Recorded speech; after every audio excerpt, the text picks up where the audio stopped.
Assalamualaikum warahmatullahi wabarakatuh. Kami dari kelompok B kelas K013 ingin mepresentasikan materi mengenai Statement of Financial Position and Cash Flow. Sebelum itu, izinkan kami memperkenalkan diri terlebih dahulu. Yang pertama ada Cika Makhaila Putri Nugroho dengan NPM Akhir 047, Prakasa Daniswara dengan NPM Akhir 147, Ramadina Sebuzagia dengan NPM Akhir 233, Anggi Islami Siregar dengan NPM Akhir 241, Isnania Adawiyah Nishalaya Ali dengan NPM Akhir 268, dan Eksya Aristawati Dwi Aryaningrum dengan NPM Akhir 410. Yang pertama, kita akan membahas mengenai Statement of Financial Position atau laporan posisi keuangan. Jadi, sebelum itu kita tuh harus mengetahui kegunaan dari laporan posisi keuangan itu apa sih? Jadi, laporan posisi keuangan itu menyediakan dasar untuk menghitung tingkat pengembalian dan mengevaluasi struktur modal perusahaan. Nah, analis itu juga menggunakan informasi dalam laporan posisi keuangan untuk menilai risiko perusahaan dan arus kas di masa depan. Nah, dalam hal ini, analis itu menggunakan laporan posisi keuangan untuk menilai likuiditas, solvabilitas, dan fleksibilitas keuangan perusahaan. Jadi yang pertama ada likuiditas keuangan perusahaan. Ini tuh mengukur kemampuan perusahaan untuk memenuhi kewajiban jangka pendeknya. Nah, untuk rasio utamanya itu adalah kas atau setara kas terhadap kewajiban jangka pendek. Jika likuiditasnya tinggi, risiko kegagalannya rendah, kemungkinan dividen atau buyback saham lebih besar. Dan yang kedua adalah solvabilitas keuangan perusahaan. Hal ini mengacu pada kemampuan perusahaan untuk membayar utangnya saat jatuh tempo. Misalnya, ketika sebuah perusahaan memiliki tingkat utang jangka panjang yang tinggi dibandingkan aset, maka perusahaan tersebut memiliki solvabilitas yang lebih rendah dibandingkan perusahaan serupa dengan tingkat utang jangka panjang yang lebih rendah. Dan yang terakhir ada fleksibilitas keuangan perusahaan. Hal ini tuh mengukur kemampuan perusahaan untuk mengambil tindakan efektif guna mengubah jumlah dan waktu arus kas sehingga dapat merespons kebutuhan atau peluang yang tidak terduga. Misalnya, perusahaan yang terlalu banyak berutang nih, sehingga secara finansial kan pasti kurang fleksibel. Nah, ini tuh akan memiliki sedikit atau tidak ada sumber kas untuk membiayai ekspansi atau melunasi utang yang jatuh tempo. Selanjutnya, ada kekurangan dari laporan posisi keuangan ini sendiri. Jadi, laporan posisi keuangan ini memiliki beberapa keterbatasan atau kekurangan. Yang pertama adalah sebagian besar aset dan kewajiban itu dilaporkan berdasarkan biaya perolehan historis. Akibatnya, informasi dalam laporan posisi keuangan itu sering dikritik karena tidak mencerminkan nilai wajar yang relevan. Sebagai contoh, suatu perusahaan memiliki minyak mentah dan gas alam yang nilainya itu bisa meningkat. Namun, kenaikan nilai tersebut itu baru dilaporkan jika dan ketika aset tersebut telah dijual. Yang kedua, perusahaan menggunakan pertimbangan dan estimasi untuk menentukan banyak item yang dilaporkan dalam laporan posisi keuangan. Misalnya, Lenovo itu mengestimasi jumlah piutang yang dapat ditagih, umur manfaat gudang, serta jumlah komputer yang akan dikembalikan dalam masa garansi. Dan yang terakhir, laporan posisi keuangan secara otomatis mengabaikan banyak item yang memiliki nilai finansial tetapi tidak dapat dicatat secara objektif. Sebagai contoh, pengetahuan dan keterampilan karyawan Intel dalam mengembangkan chip komputer merupakan aset yang sangat penting. Namun, karena nilai tersebut tidak dapat diukur secara andal, maka tidak diakui dalam laporan posisi keuangan. Dasar investasi jangka panjang sekuritas untuk penagihan $82.000, lahan untuk pengembangan $5.500, totalnya $87.500. Aset tetap tanah $125.000, bangunan $975.800 dikurangi akumulasi penyusutan $341.200. Total aset tetap $759.600. Aset tak berwujud ada biaya pengembangan $6.000, goodwill $66.000, aset tak berwujud lainnya $28.000. Totalnya $100.000. Total aset tidak lancar sama dengan $947.100. Aset lancar persediaan $489.713. Biaya dibayar di muka $16.252. Piutang usaha atau dikurangi dengan cadangan sama dengan $163.974. Investasi jangka pendek sama dengan $51.030. Kas dan setara kas $52.485. Total aset lancar $77.454. Total aset itu dari aset lancar ditambah aset tidak lancar, berarti $77.454 ditambah $947.100 sama dengan $1.720.554. Di bagian ekuitas terdiri dari modal saham preferen $300.000, modal saham biasa $400.000, agio saham $37.500, laba ditahan $170.480, pendapatan komprehensif lain atau rugi $8.650, dikurangi saham treasury $12.750, kepentingan non pengendali $13.500, total ekuitas $982.000. Kewajiban jangka panjang obligasi jatuh tempo 2031 totalnya $425.000, kewajiban pensiun $75.000, total kewajiban jangka panjang yaitu $500.000. Kewajiban lancar Basel dibayar $80.000, hutang usaha $197.532, bunga harus dibayar $20.500, gaji dan upah $5.560, garansi $12.500, uang muka langganan $4.380. Total kewajiban lancar sama dengan $320.472. Total kewajiban $500.000 ditambah dengan $320.472 sama dengan $820.472. Total ekuitas dan kewajiban sama dengan $1.720.554. Tujuan dari laporan arus kas adalah untuk memberikan informasi yang relevan tentang kas, laporan penerimaan dan pembayaran tunai suatu perusahaan selama suatu periode. Untuk mencapai tujuan ini, laporan tersebut berisi informasi tentang penerimaan dan pembayaran tunai suatu perusahaan selama periode tertentu. Laporan arus kas mencakup hal-hal berikut. Yang pertama adalah dampak kas dari operasi selama suatu periode. Yang kedua, investasi transaksi. Yang ketiga, transaksi pembiayaan. Yang keempat, peningkatan atau penurunan bersih kas selama periode tersebut.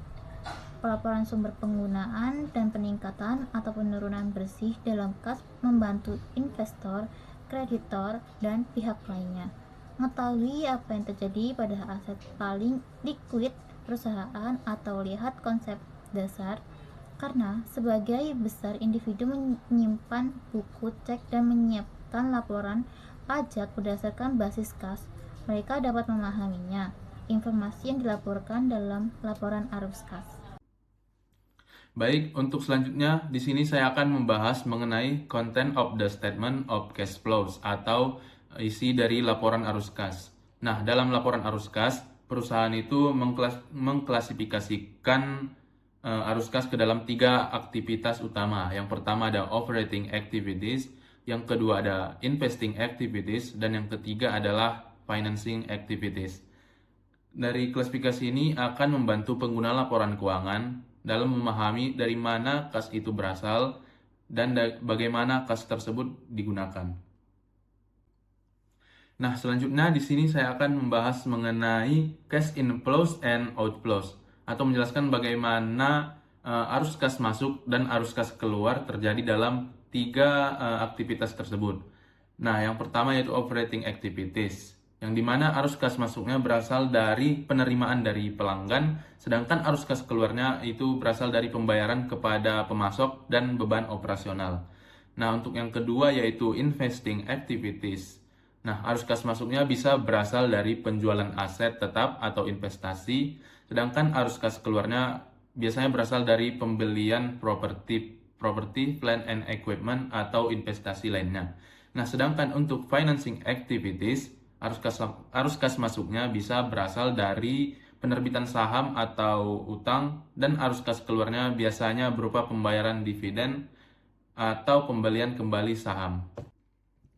Nah, baik, untuk selanjutnya di sini saya akan membahas mengenai preparations of the statement of cash flows, yaitu source of information. Nah, untuk menyusun laporan arus kas, perusahaan akan menggunakan tiga sumber utama, yaitu yang pertama comparative statements of financial positions, yang digunakan untuk melihat perubahan akun dari periode sebelumnya. Lalu yang kedua yaitu current income statement, yang digunakan sebagai dasar perhitungan terutama untuk aktivitas operasi. Lalu yang ketiga yaitu selected transaction data, yaitu informasi tambahan seperti pembayaran dividen atau transaksi khusus lainnya.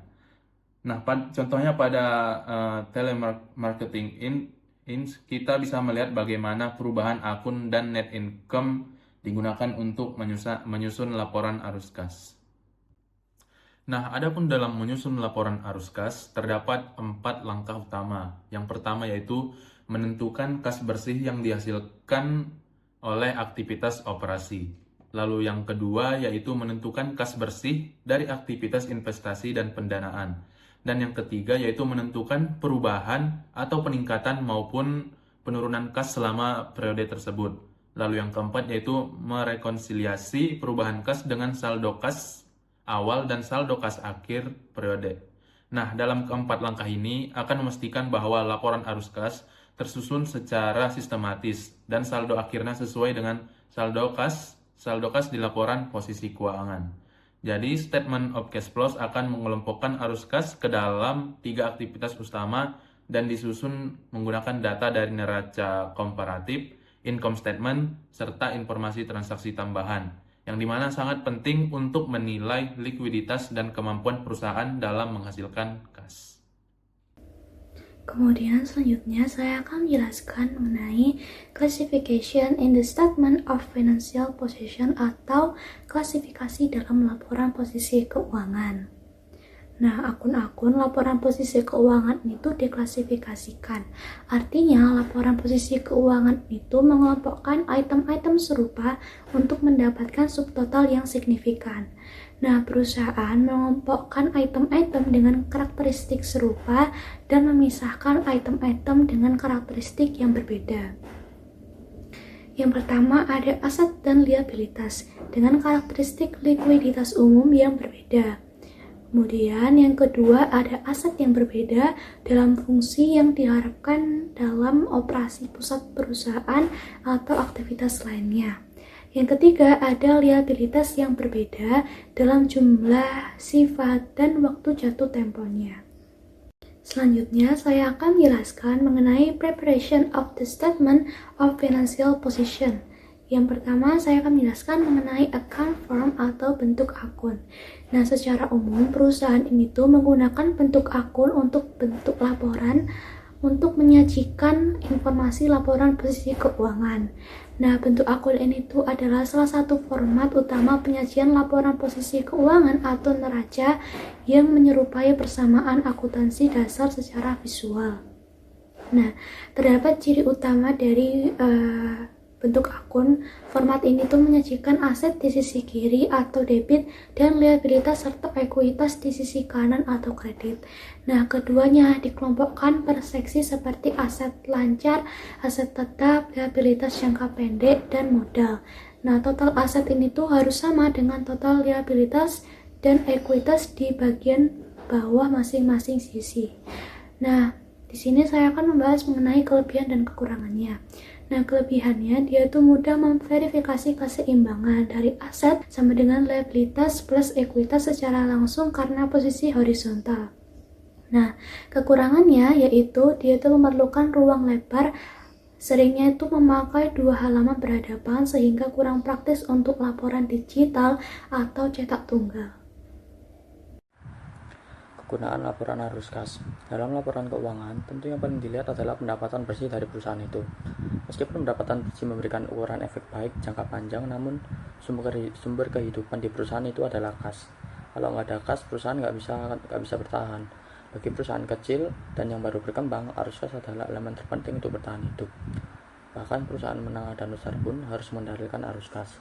Jumlah arus kas yang tinggi menunjukkan bahwa perusahaan itu mampu menghasilkan kas yang cukup dari operasi perusahaan untuk membayar tagihannya tanpa perlu meminjam pihak luar. Sebaliknya, jumlah arus kas bersih yang dihasilkan dari aktivitas operasi yang rendah atau bahkan negatif menunjukkan kalau perusahaan mungkin harus meminjam atau menerbitkan sekuritas ekuitas untuk memperoleh kas yang cukup untuk membayar tagihannya. Likuiditas keuangan. Para pembaca laporan sering menilai likuiditas dengan menggunakan rasio cakupan utang kas lancar. Hal ini menunjukkan apakah perusahaan dapat melunasi kewajiban lancarnya dari operasinya dalam tahun tertentu. Berikut adalah rumusnya. Dengan catatan semakin tinggi rasio cakupan utang kas saat ini, semakin kecil kemungkinan perusahaan akan mengalami masalah likuiditas. Fleksibilitas keuangan. Rasio cakupan utang kas memberikan informasi tentang fleksibilitas keuangan. Ini menunjukkan kemampuan perusahaan untuk membayar kewajibannya dari kas bersih yang dihasilkan dari aktivitas operasi tanpa harus melikuidasi aset yang digunakan dalam operasinya. Berikut adalah rumusnya. Dengan catatan semakin tinggi rasio ini, semakin kecil kemungkinan perusahaan akan mengalami kesulitan dalam memenuhi kewajibannya saat jatuh tempo. Arus kas bebas. Arus kas bebas adalah jumlah arus kas diskresioner yang dimiliki perusahaan.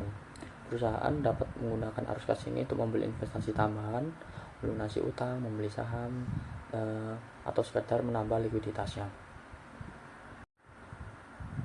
IFRS mensyaratkan perusahaan untuk menyajikan laporan keuangan yang lengkap setiap tahun, termasuk informasi komparatif. Satu set lengkap laporan keuangan terdiri dari 5 elemen utama, yaitu yang pertama laporan posisi keuangan atau neraca, lalu laporan laba rugi komprehensif, laporan perubahan ekuitas, laporan arus kas, dan CLK atau catatan atas laporan keuangan yang berisi ringkasan kebijakan akuntansi dan penjelasan deskriptif lainnya. Catatan atas laporan keuangan merupakan bagian integral dari pelaporan. Fungsinya menjelaskan secara kualitatif, memberikan detail kuantitatif tambahan, dan menjelaskan batasan-batasan. Lalu, kebijakan akuntansi adalah prinsip dasar konvensi, aturan, dan praktik spesifik yang diterapkan oleh suatu perusahaan dalam menyiapkan dan menyajikan informasi keuangan. Perusahaan harus mengungkapkan metode apa yang mereka pakai gitu, misalnya kayak penyusutan atau penilaian persediaan, agar pembaca laporan bisa membandingkan antar perusahaan. Lalu ada catatan tambahan atau additional notes. Selain kebijakan, catatan juga memecah item-item dalam laporan keuangan agar lebih detail.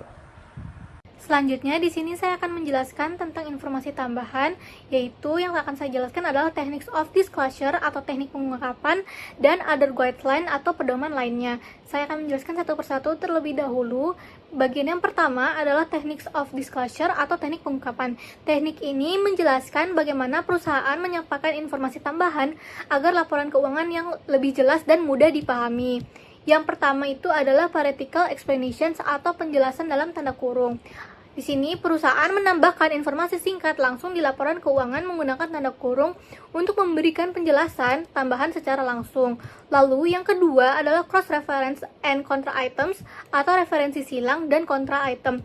Ini digunakan untuk menjelaskan hubungan antar akun, misalnya antara aset dan kewajiban, sehingga pembaca bisa memahami posisi keuangan dengan lebih jelas. Lalu selanjutnya adalah kita masuk ke other guideline atau pedoman lainnya. Yang pertama adalah offsetting atau pengimbangan. Artinya aset dan kewajiban harus dilaporkan secara terpisah, tidak boleh saling menghapuskan. Yang kedua adalah konsistensi. Perusahaan harus menggunakan metode dan prosedur akuntansi yang sama dari periode ke periode agar laporan bisa dibandingkan. Lalu yang ketiga adalah fair presentation atau presentasi yang adil. Perusahaan harus menyajikan laporan keuangan secara wajar, jujur, dan sesuai dengan kerangka konseptual akuntansi, sehingga benar-benar mencerminkan kondisi perusahaan yang sebenarnya. Jadi, inti dari slide ini adalah bahwa informasi tambahan harus disajikan dengan cara yang jelas, konsisten, dan adil agar dapat dipercaya. Sekian presentasi dari kelompok kami, semoga dapat bermanfaat bagi kita semua. Untuk kurang lebihnya kami mohon maaf. Terima kasih. Wassalamualaikum warahmatullahi wabarakatuh.